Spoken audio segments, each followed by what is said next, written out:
Okay, so identify whether each scenario is describing an observational study or an experiment.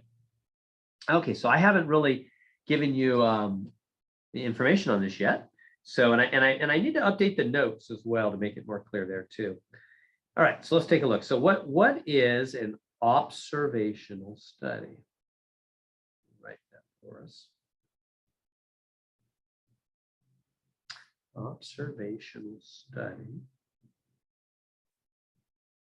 is we only observe,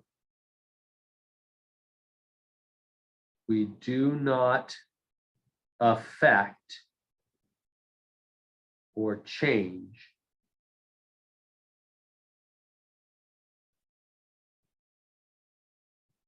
what is happening.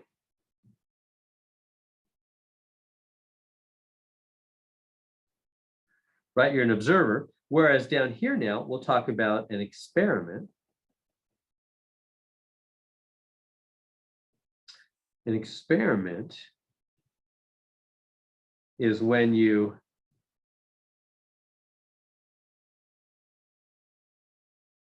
do something.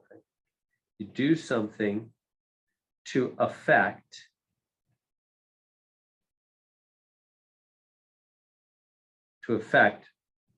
what is happening.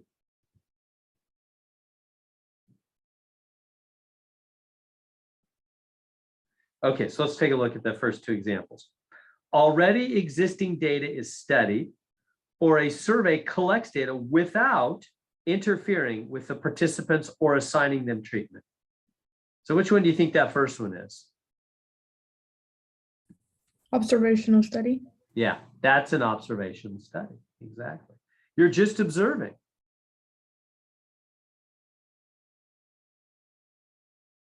You're not really, you know, it's like when you go to a sporting event or something.